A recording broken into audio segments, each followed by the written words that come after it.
Okay. Woo. Oops, not quite yet. Big day on Tuesday.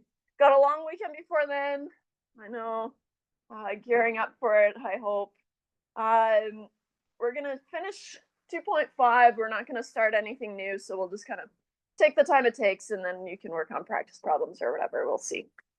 I did post the chapter 2. So I posted the section 2.5 questions already. Obviously, we didn't really do 2.5 last day, but I wanted you to kind of have them. And I posted the chapter 2 review problems. Not for marks, just more practice. And then I thought, well, last day I said, oh, I only have one copy of the practice test, and I don't really like to do that. I like you to see kind of different questions. And so I put together this practice for test 1. What I am missing in this practice test is, or it's practice for the test, so obviously it's longer than the test. What's missing is what we did last day, kind of regression, fitting lines of best fit. So I'll try to put one on there somehow, or maybe I'll just post a separate one. Yeah. Yeah.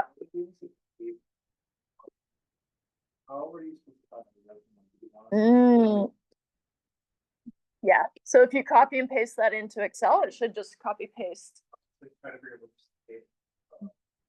Yeah. Yeah, I think yeah, just copy paste it into Excel is the easiest thing. Not making it, but I would give you the scatter plot with the regression output, just like oops, just like this. Yeah. And so from there, things like make a prediction using this line that you've been given, and then is it interpolation or extrapolation, right? We talked about those things, and then some sort of correlation question, right? But you have the R squared, so know the links between those two things. But good. So I have to kind of, I'll post another practice problem, but I don't have it because it doesn't exist yet. I'll have to ask ChatGPT to make one for me. It's pretty good at it. Okay, so any questions about the test before we start? So 2.5 is on the test, okay? Even though we're just doing it today, I know that's rude, but we'll see how today goes, and I think it'll be okay. I remember roughly that. Some of them have multiple parts, of course, and then some of them are just itty bitties. And so I can't remember, somewhere between 10 and 15. But some of those could just be, you know, evaluate this function or find the function composition of these two things. And so it's just kind of do this, do that, do this, do that. Right? Yeah. Just like an hour? You'll have the whole class time to do it. I tend to make my so we have 2 hours, let's call it. And so I would aim for kind of an hour and 15-minute long test so that you have lots of time. Yeah. Okay. Any other questions before we? Yeah. And I know it's our first test, getting to know each other, right? And so we'll see how it goes. But I think it's all right. I kept this page just for a quick review, right? For the absolute value function, right? Especially for the absolute value problems, it's going to be really helpful to be able to visualize what this thing is going to look like, right? And so we'll see that today. And so that's why we did some review, but in general, right, we've got an absolute value function, a little v, and then it can move around, move up, move down, can flip upside down, right? And so we did some practice where we had to write this equation of this graph, write all the things that we could do, and incrementally we saw the changes. Yeah. Then we started this one, we didn't even really do anything with it, but I wanted you to see kind of why it's so important to be able to visualize this thing, right? And so if you have the absolute value of 2x minus 3, then it's either been kind of smushed together or squished, and minus 3 tells me that it's been oh, it's because the 2 out, so it's been moved, I guess 3 over 2 or something. Did I do the right thing? 2x minus 3, I guess. It's been moved over some amount. I actually thought it would be at 1/2. Oh, it is at 1/2. Phew. Let me draw that on here. Having a little moment here. And this is at 3 over 2. Yeah. And that's because, oh, where's my pointer? Because if I pull this 2 outside, right, then I have to pull divide by 2 on the 3 as well, right? 3 over 2. That's why. Yeah. Okay, so let's see here. If we have the absolute value of 2x minus 3, we've got this v and it's been moved over some amount, right? You don't need to worry about kind of the exact amount like I did there. That was just me getting hung up on something. What you want to focus on is this 8, right, is equal to 8, okay? Which means that we want to find the points, right? There's going to be 2 if there's a v, right, where it crosses at y equals 8. Okay? And so that's why it's important to be able to visualize it and see. Yeah. And so what we're going to be able to do is solve for these 2 points. Okay. Now, the absolute value function is a piecewise function, right? And so last day we said, okay, well, if f of x is the absolute value of x, then we break it up into 2 functions, right? 2 piecewise functions. We've got the positive x, which is kind of this positive arm, right? And then we've got this negative x, which is this negative arm, and together they make the absolute value function. So if x is greater than or equal to 0, right, then you've got this positive arm, and if it's negative, then you've got this negative arm. Okay? And then it can move around and do stuff like that. But really what we use is this, it can be positive or it can be negative. Okay? Which means that, right, here this x is on the inside, right? Here I have something a little bit bigger, right? 2x minus 3 is on the inside, right? So I need to consider the positive version of 2x minus 3. And then I also need to consider the negative version of 2x minus 3. Okay? And both of those should be equal to 8. Okay? So to solve these, so to solve absolute value problems,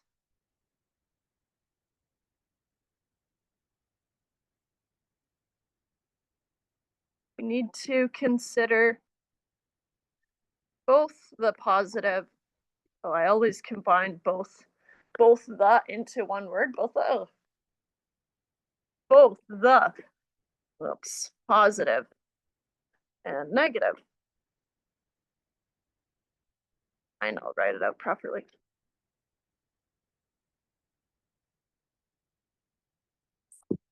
Of the inside of the absolute value. And so here, the inside is what we want to focus on.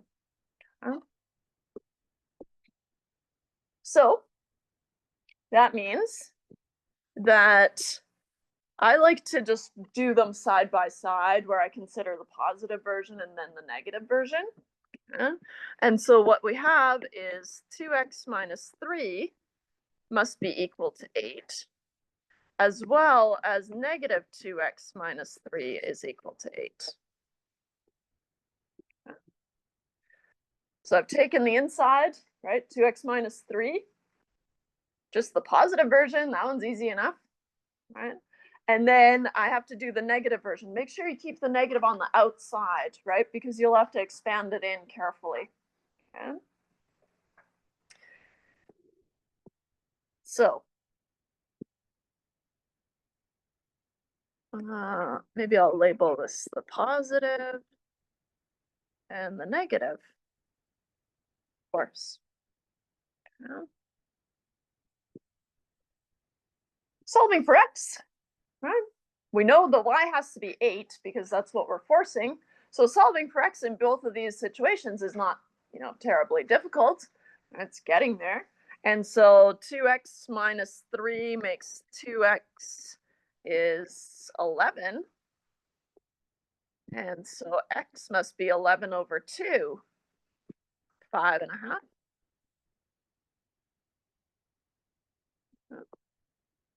Which makes sense, right? It tracks with our positive arm, right? So at x equals 5.5, y is 8. Good. Now let's tackle the negative arm. I guess in theory I should have done the negative first. I always tend to tackle the positive one, get it out of the way, and then do the negative, but it doesn't matter. First you have to expand this 2x plus 3. So negative 2x plus 3, right? Expand that negative inside. Probably the most important part. Isolating the x, I have to subtract 3 from both sides. So I get negative 2x is 5. So x must be negative 2.5, which, check us out, negative 2.5. Good. Those are the solutions. Now, I will point out, especially for this negative version, this is technically what you should be doing, okay, is putting the negative on the inside of the absolute value function. Okay? However, if you rearrange things, you could also put this negative on the negative 8, right? And so this inside function, right, the absolute value of this inside function has to be negative 8, or sorry, 8. But if the inside function is negative 8, it would become 8 as well, right? And so kind of it's not the cheater way, it still works, it'll always work. So here I'll say, alternatively,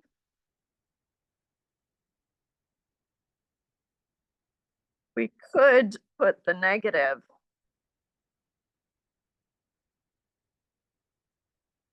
on the 8, right? Which would look like this: 2x minus 3 equals negative 8. You'll get the same answer, right? As you'll see here, 2x minus 3 equals negative 8. I get 2x is negative 8 plus 3, puts me at negative 5. So x is negative 2.5 again, right?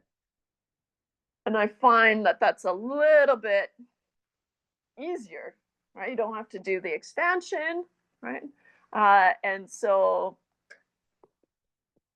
kind of This is the proper technique, is putting it on the 2x minus 3, but as you'll see, right, you could divide both sides by -1 and just move it over to the 8, and that's what we've done here. So they're equivalent, and I would say that maybe this way is a little slightly quicker. Right? I guess we saved one line of writing. Can use either way. Just for kind of illustrating, I'll try to use this method as much as possible, right? But you can always try it with this one, and you should get the same answer. Okay? Otherwise, I've probably mucked it up somewhere. Okay, nice. So to solve this, right, you consider the positive version, the negative version, and you get your x's, and then you're done. Notice that I highlighted that has to be what's on the inside of the absolute value function. And I really hope that the next question has some other stuff around the absolute value function, because then what do we need to do? We need to isolate the absolute value first. Right? Let's see. Oh, phew. Can you imagine? Can you imagine? This one hadn't been like that. Another one. So here, to solve this, right, you need to isolate your absolute value of x minus 1 by bringing everything that's not the absolute value function over to the right-hand side. And so here,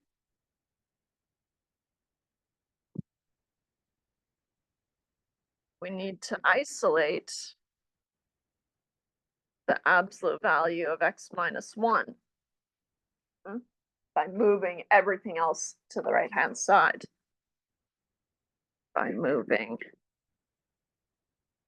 everything else to the right-hand side.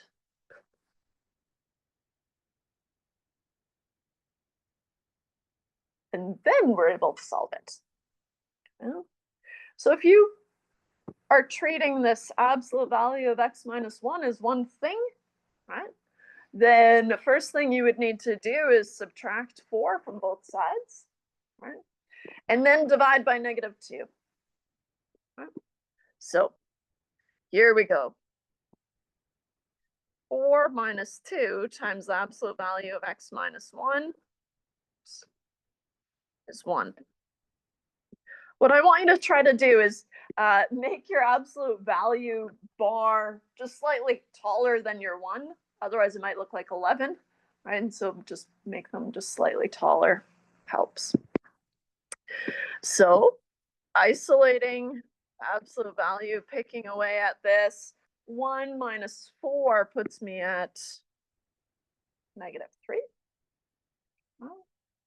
And then dividing both sides by -2, I get the absolute value of x minus 1 is -3 divided by -2.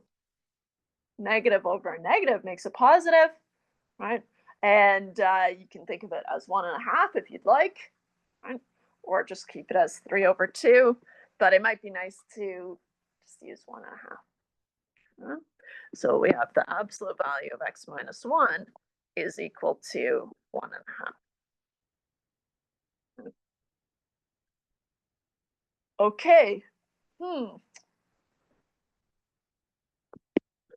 This one's easier to visualize, right? X minus 1 just tells us, or the absolute value of x minus 1 tells us that we've moved to the right by 1 unit, right? And so we can do a quick sketch of this.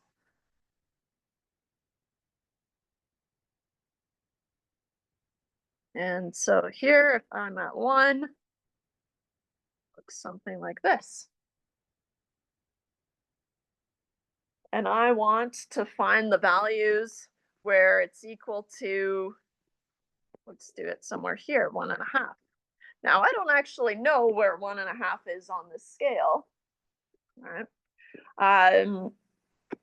it could be down here, just to give me an idea, right, of, okay, spoiler alert, are there any solutions, right? Because if I wanted to know, I'm really spoiling it now. If this had any solutions, there's no solutions there, right? That can happen. So eventually we'll see where that can happen, right? And so that's why it's nice to be able to sketch it out and see, okay, well, am I expecting any solutions, right? That's why. Forget I said that for another, I don't know, 20 minutes. But I said it. Something like that. Okay. We need the positive version and the negative version. Or I guess to match the graph, you should do the negative and then the positive, but it doesn't matter. And I like to do them side by side, right? The math here isn't crazy. X minus 1 has to be 1.5, which means that X must be 2.5.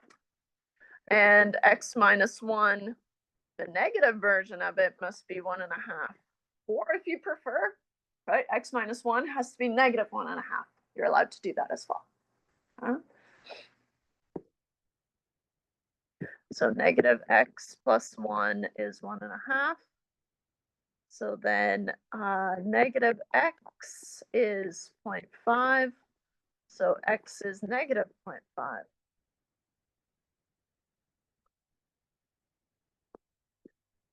Looks like my guesstimate was pretty good. It was over on the left-hand side of the y-axis. Well, feeling pretty good. Which tells me that this was here at negative 0.5, and this happened here at 2.5. X equals 2. Nice.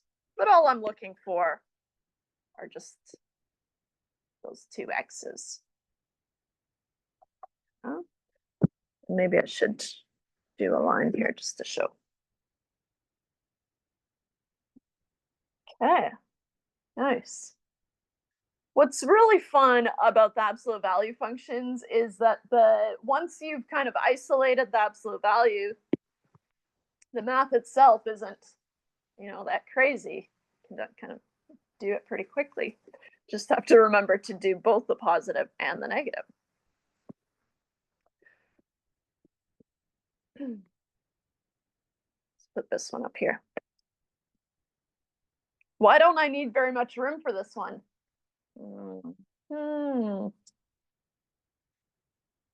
If X, so the absolute value of X minus 4, we know what that looks like.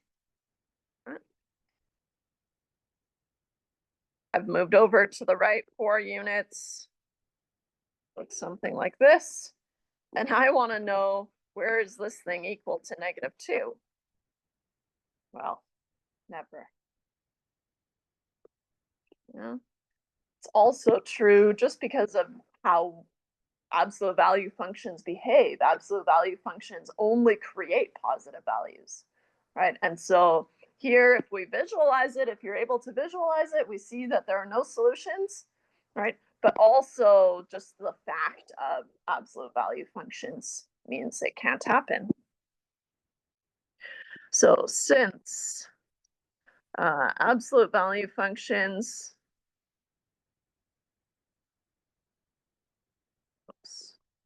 are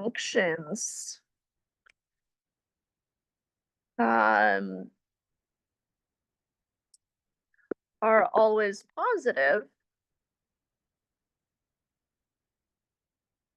there are no solutions.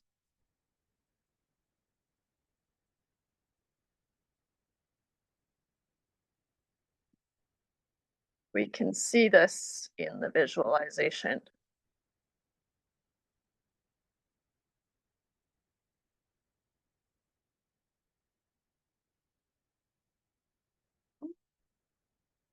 Just something to keep an eye out for.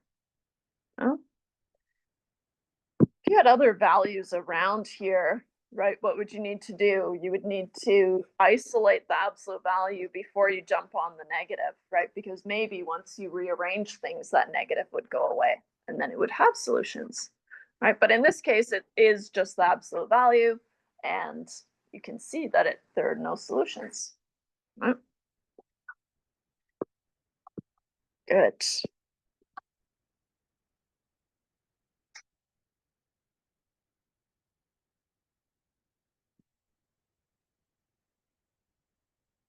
There are three different scenarios, okay, in terms of horizontal intercepts, but also any types of solutions, right? And so this is true for horizontal intercepts or solutions in general, right? We kind of have three different options. Here, the horizontal intercept is referring to where it crosses the x-axis, right? It's a special case of where does f of x equal 0, right? That's what the horizontal intercept is.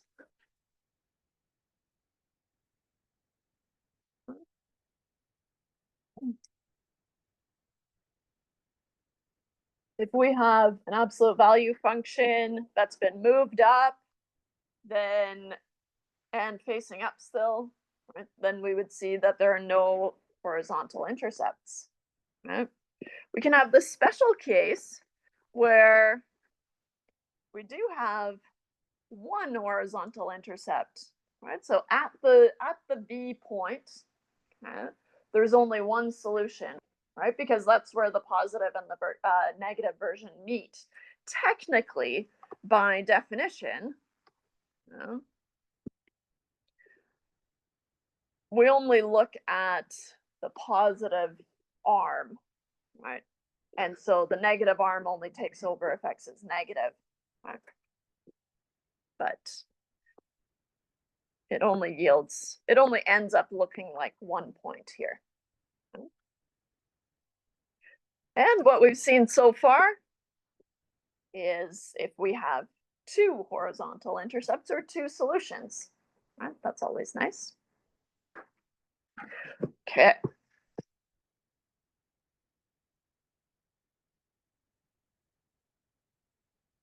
What if you have to find the horizontal intercepts of f of x is 5 times x minus 2, or the absolute value of x minus 2, and then minus 3. This one has the added kind of knowledge that you need to carry into this is that the horizontal intercept is when f of x is equal to 0. Right? And so here, the horizontal intercept is when f of x is equal to 0. Right? Besides that one additional step, now we're back to just solving an absolute value function. So we need to isolate, I'm going to write out the function just here. And then I'm going to replace the f of x with a 0. Where does this thing equal 0? I need to isolate the absolute value function. Right? And so I'll do one thing, try to do one thing per line. What do you need to do first? You need to add 3 to both sides, right? Kind of working your way in towards the absolute value function. And so we get 3 is 5 times the absolute value of x minus 2. Then divide by 5 on both sides. So I get 3 over 5 is the absolute value of x minus 2. Oops. 3 over 5, is that anything nice? Let's see here. 0.6, nice, okay. It's just easier to think about decimals, especially when we're drawing it on a scale. Did I do something weird? Well, can you not just distribute the 5 and it be like 5x minus 10? Yes, but you can do that. but it makes solving the absolute value function a little bit harder later, and it's also harder to visualize the move, right? If we have a 5 here, from this x minus 2, you know that it just got shimmied over by 2 units, right? Whereas if you've got the 5x minus 10, yes, that's true, you can do that, right? But then it's harder to see that that 10 actually means 2 because you've got the common 5. But you can do that, are allowed to do that, right? And in that case, just know that, okay, the x minus 10 just means you got shimmied over some amount, right? To the right, I should say, because it's minus. Okay. So yes, you can do that.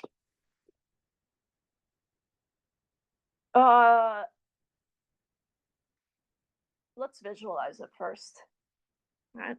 X minus 2 means that I have just moved over 2 units, and we're just kind of getting an idea of what this thing would look like. There's no flips upside down or anything like that. And so it looks something like this. Now I want to know, where is it equal to 0.6? Looks like I'm expecting to find solutions, right? In fact, I'm expecting to find 2 solutions.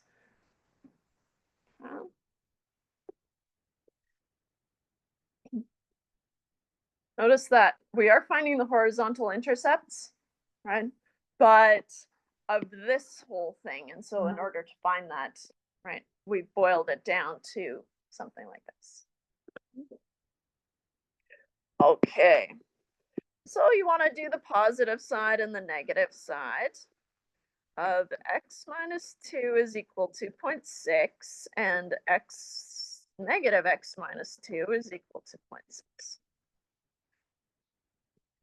So you get x is 2.6, and negative x plus 2 is 0.6. Negative x is negative 1.4.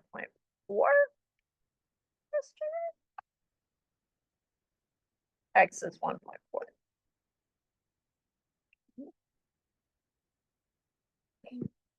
From my quick sketch, even though I have no idea where this 0.6 would fall, right, it looks kind of reasonable. And so here I'm at 1.4, and here would be 2.6. I'm on either side of 2, so it feels kind of reasonable.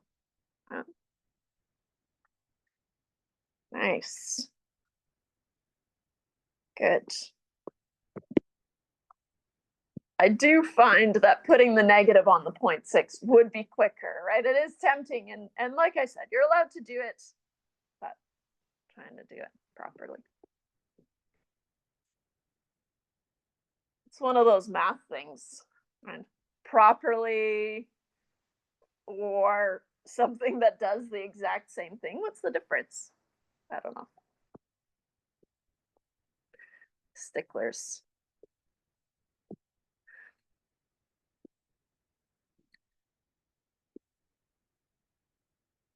Just in general, right? If you have an absolute value function like we saw earlier, right, as long as b is positive, right, because an absolute value function can't give you a negative result, right, it will have solutions when a is b or a is negative b. Now, what's the difference between what we have been solving and this guy here? Dun dun! An inequality, right? No. Let's do a little review on inequalities. Right?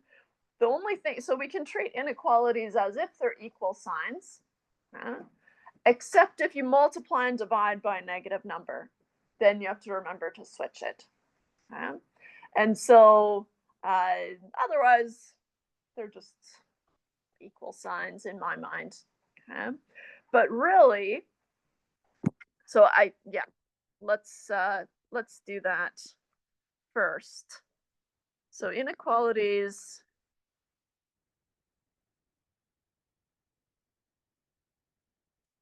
Oh, kind of rules. We can treat them. We can treat less than or greater than. I'll write that here, less than or greater than. We've also seen the less than or equal to, greater than or equal to. But for these absolute value functions or inequalities, we tend to stick to just the strict less than, greater than, right? And I think I highlighted it earlier, but the less than kind of makes an L, right? Kind of do your L hand, right? Left hand, and then the not L is the right hand, right? And so the less than makes this L shape, right? And that's how you'd read it, right? The abs or 3 times the absolute value of x minus 1 plus 1 is not less than, making it greater than 7. Right? And so we can treat these inequalities as equal signs, except when we multiply or divide, which is the same thing, right? Division is just a special case of multiplication by the fraction, except when we multiply or divide by a negative number,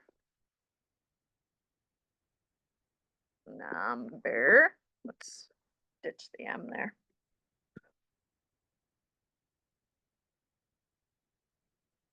We need to switch the inequality. All right, we just switch it.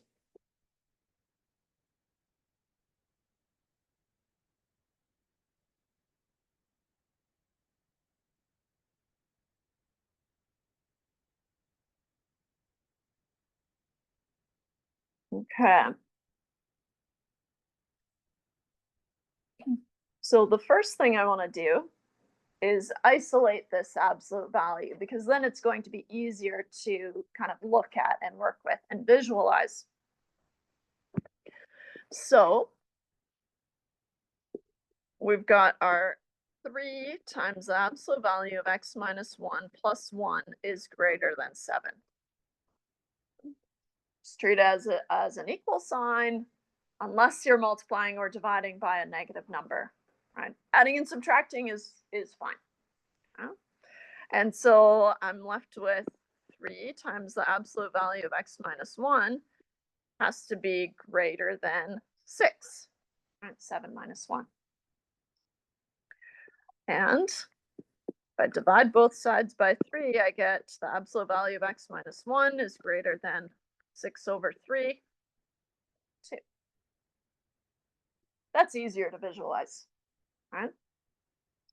So now, what does this look like? The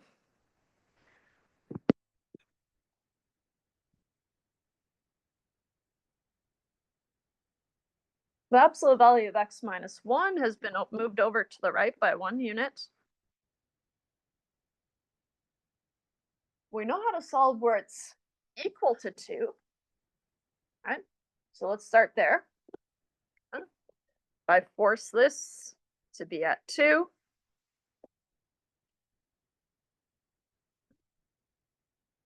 then really, if I want this absolute value function, all the outputs to be greater than 2, right? Now I'm looking at this part here, right? And so our first step is to figure out, okay, well, where is it equal to 2, right? Where it's equal to 2, that'll be what we'll call a transition point, right? Where it goes from being less than 2 to greater than 2, right? Happens at 2, obviously. And same thing here, less than 2 moves on to greater than 2. And so here, for our inequalities, what we're going to find is that our answers are in interval form, right? Whereas if I wanted to know where this absolute value function is less than 2, right? Then I would want to find this little interval here, right? So what can we do when we live in a shoe? We can find these values of x, right? And knowing what it looks like, right, really helps us. But if you don't feel comfortable visualizing it like this, that's okay. I've got another method, okay, where you can kind of use test points to see which areas satisfy it, the inequality. Okay. To solve absolute value inequalities,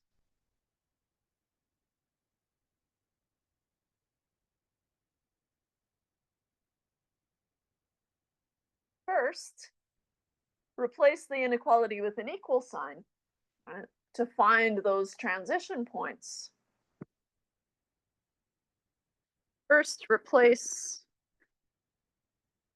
the inequality with an equal sign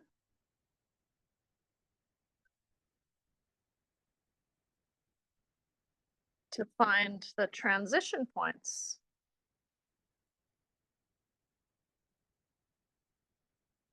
of x.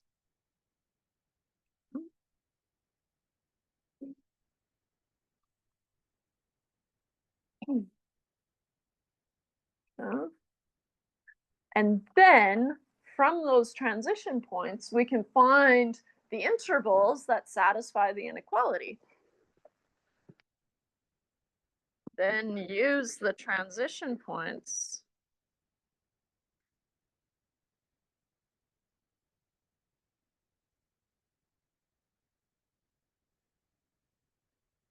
to find the intervals, potentially more than one, right? Here, I can see that I'm expecting two intervals, right? And if I wanted less than two, then I would just have this one interval, because after that, it just keeps going and going up, up, up, up, up, and it's going to continue to be greater than two, right? So there's kind of two options for absolute values. Well, three. No solutions. That's always nice because then you're done, right? Or you have two intervals that you need to join up, right? Or just the one interval. Right? So it depends. Then use the transition points to find the intervals that satisfy inequality.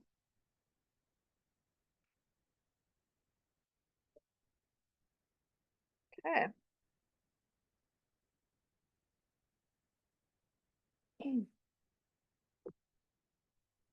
Same rules apply, right? You have to isolate your absolute value function first, and then kind of it helps if you're able to visualize it. But like I said, I'll give you a technique where you don't have to be able to visualize it, right?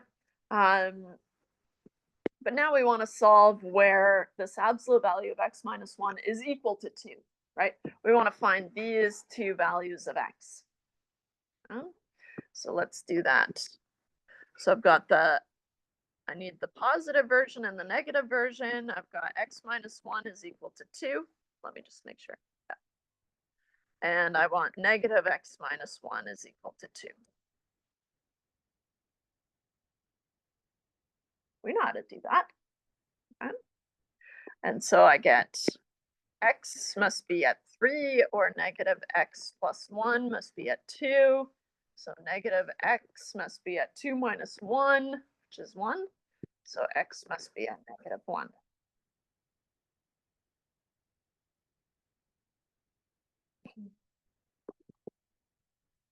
Get that page. So in terms of our quick sketch, now I have a little bit more information, right? I had x minus 1, looks like this, and I'm told that at x equals negative 1 and x equals 3, let's see here. Guess I should have drawn my line first. Oops.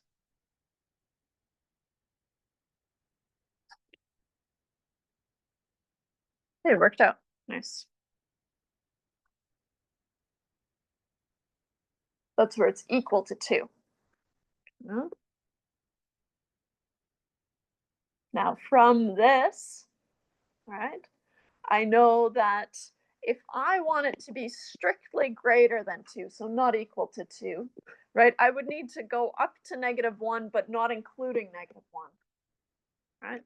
And so the interval that I'm interested in here is up to, but not including -1, and I'll use an empty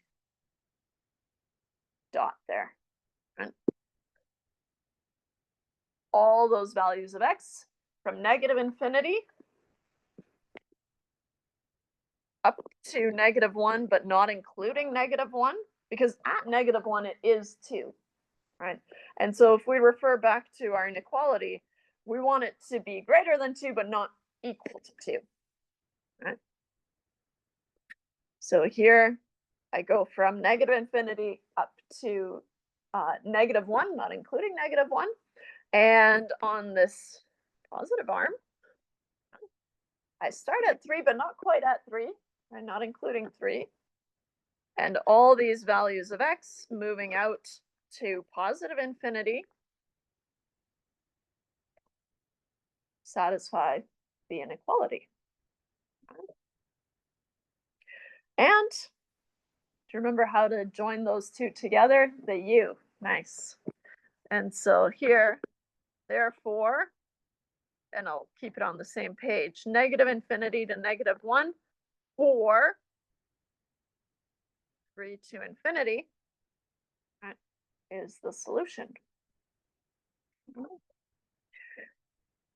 What if your visualization skills aren't quite up to snuff? That's okay. Even if you're not feeling 100% confident, it's nice to be able to check your work, right?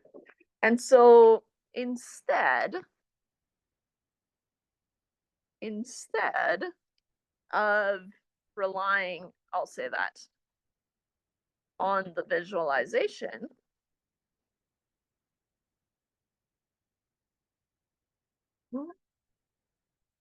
we could use test points on a number line, right? We could use test points on a number line to find the solution.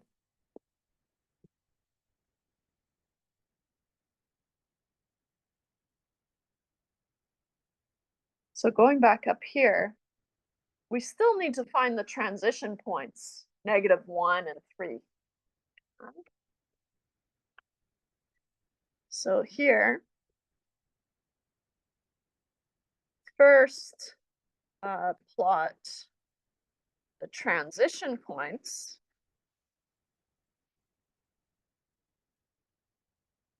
X equals -1 and x equals 3 in this case on a number line.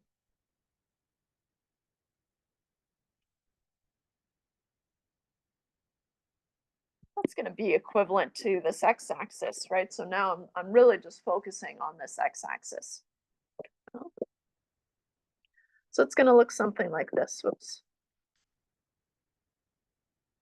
Got this line here, keeps going infinity either direction, and I've got -1 and 3. So if your visualization, if you're not feeling confident, right, the problem is that you don't know if it looks like this or if it looks like this, right? And so what you can use is you can use test points. Sorry, this was a sloppy one, like that, right? What you can use is test points, right? So we can pick test points in each region, right? We know from the behavior of the absolute value function that it'll behave the same, right? Once I cross a transition point, it'll keep being positive or keep being greater than 2 or not, right? And so in each of these 3 regions, right, it'll behave the same. Yeah? And so really what you just need to do is pick convenient points of X, one in each region. Yeah? And so here, pick test points of X in each region.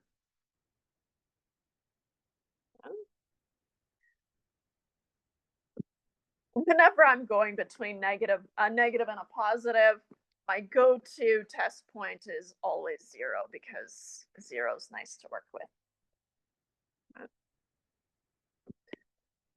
For this point, as long as it is to the left of -1, meaning less than -1, right, you can use whatever number you want. Let's do -2, just as an example. And only to illustrate that you don't have to move the same distance out, right? Let's use something greater than 3, anything greater than 3, 10. Why not? Right? So as long as it's in that region, you can use it as a test point. Now with practice, of course, if you look at your absolute value function and there are kind of easier to work with values, right, then use those, especially if you're dealing with fractions and things like that. Okay? But so you've just picked test points in each of these regions. Yeah? And then now what you want to do is evaluate the absolute value of, where is it? X minus 1 at each test point.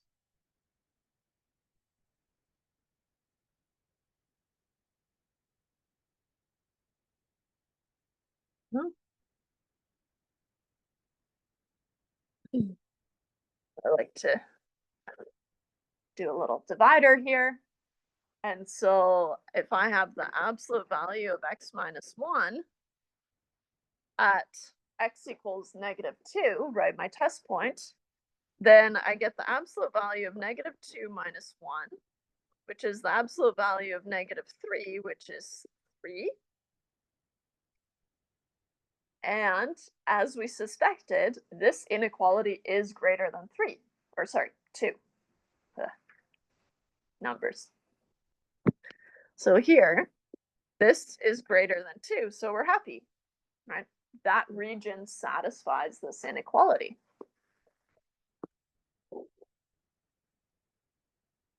Since 3 is greater than 2 satisfies the inequality,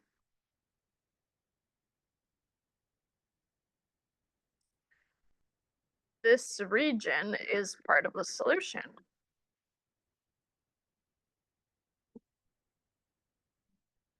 I should say interval, I guess, but.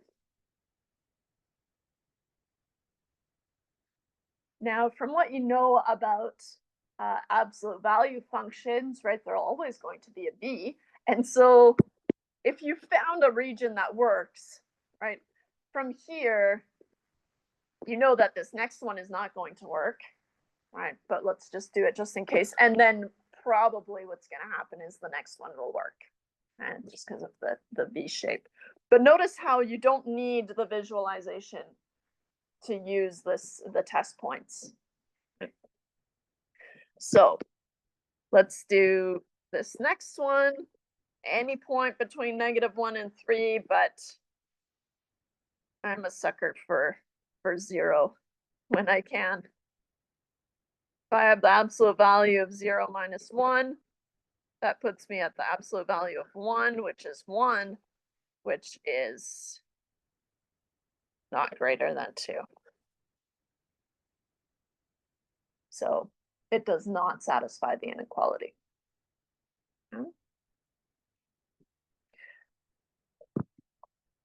Now I suspect this next one will, but let's just do it just in case.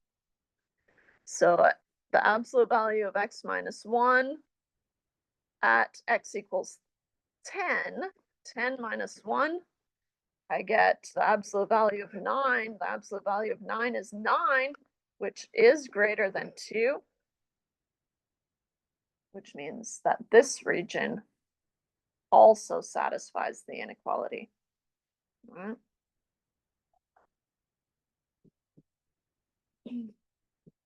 Keeping in mind, again, right, that at -1 and 3, this is where the inequality is equal to, or sorry, where the absolute value is equal to 2, right? But we just want to know where it's greater than 2. Right? And so in terms of our solution, again, you have an open dot at 3 and an open dot 1 and moving out in either direction. So therefore, again, the solution is from -infinity up to -1, not including -1, right? That's going to be important that you don't do a square bracket there. Union or picking up at 3, yeah, 3 going to infinity. And that's your solution. Now there will be an absolute value inequality on the test. Kind of pushing the limits here. I know. Well, actually, we're doing okay. You're allowed to sketch it out, right? If you feel comfortable doing the visualization, right, then it's easier to see it, but that requires some practice, being able to visualize the absolute value, right? So you're allowed to get the solution just like we did here, or if you want to, you can use the test points, but you don't have to, right? And so the test points are just meant to be another tool that you could use, right, to find where this absolute value inequality is satisfied.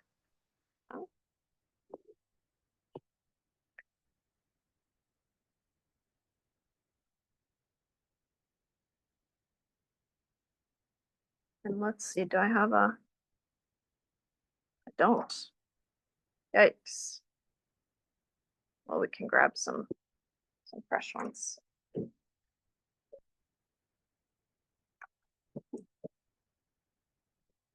Another one.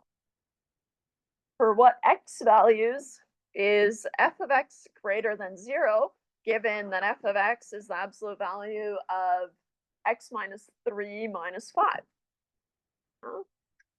So here we go.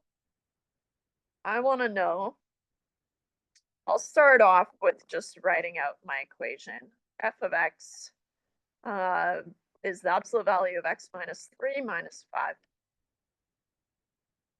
I want to know where f of x is greater than 0. And so if I put 0 here, and I want to be greater than 0, maybe it's, we'll see if it makes sense to you. To me, it makes more sense to put it on this side. I can do it on the other side too, but for some reason, my mind just kind of gravitated towards doing that instead. Either way, you should find the same solution.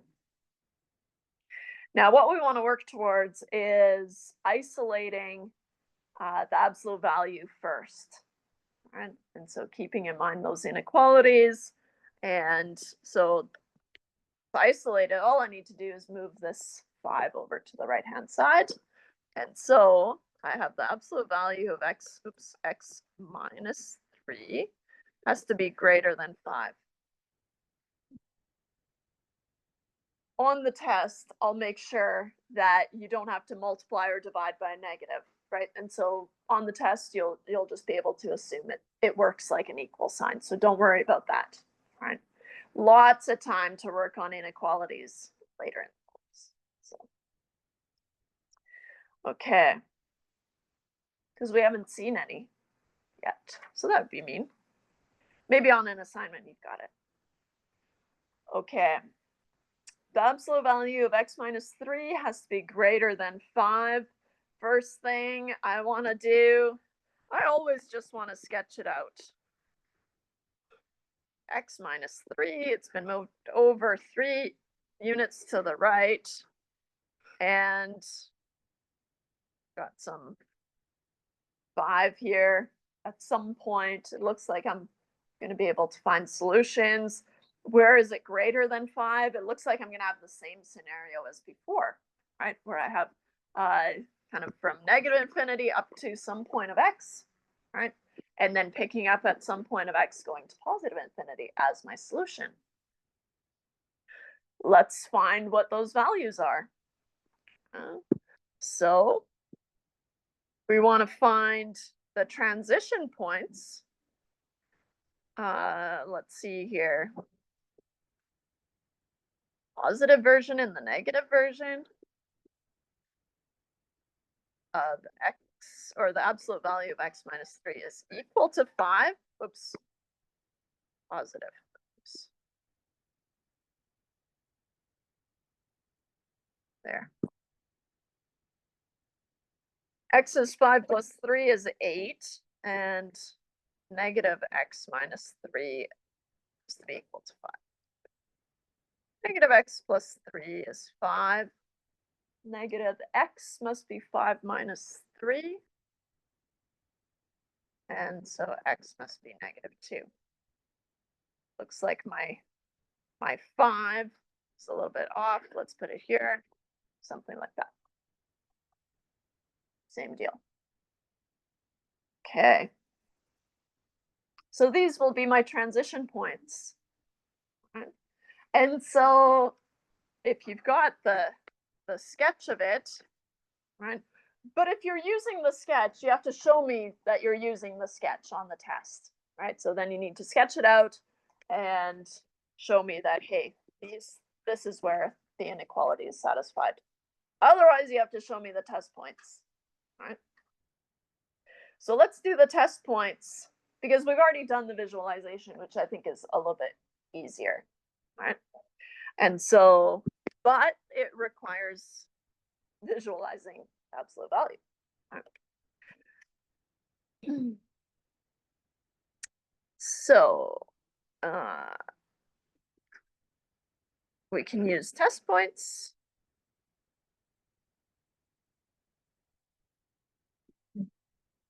To confirm the interval. Intervals.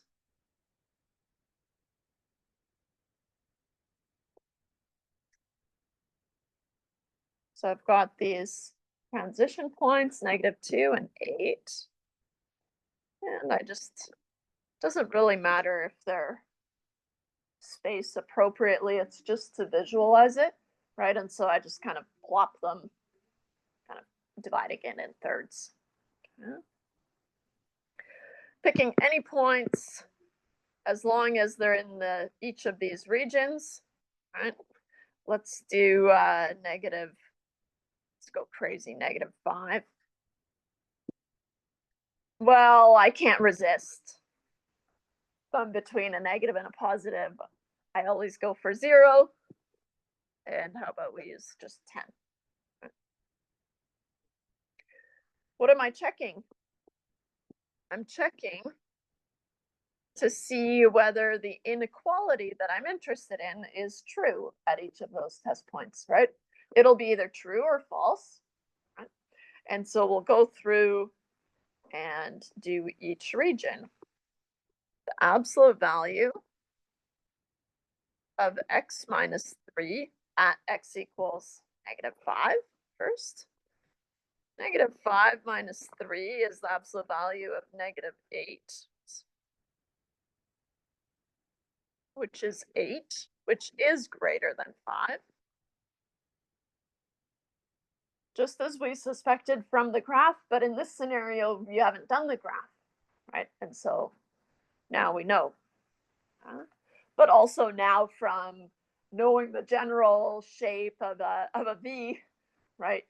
you kind of have a good idea of, okay, then this will not satisfy the inequality and this one will, right? But let's confirm.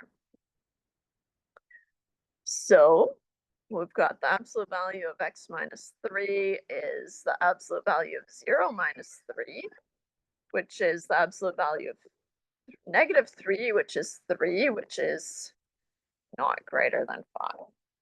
Right? So it's a baddie. And finally, confirm the last region, the absolute value of x minus 3 at x equals 10.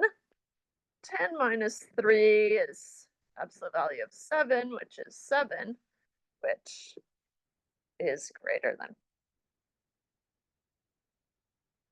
Remembering that we don't include these transition points, right?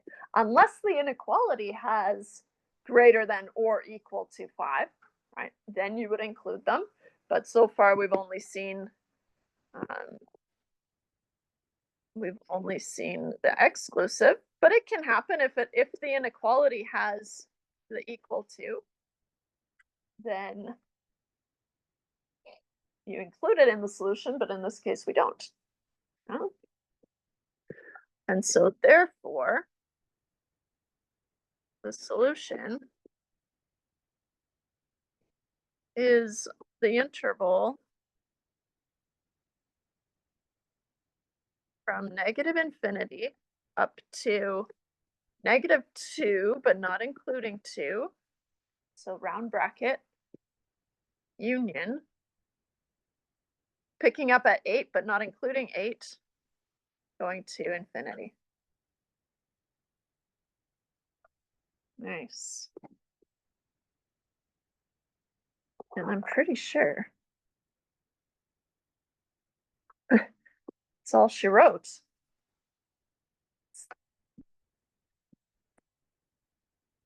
End of chapter 2. You did it. Any questions? No? So you've got the 2.5 assignment for some more practice. And then also the chapter 2 review problems will have some absolute value questions, and the practice for test 2, prepare you for test 2. We'll have some absolute values and inequalities as well. All right. Let you work on your own / do whatever you want to do. Sound good? All right.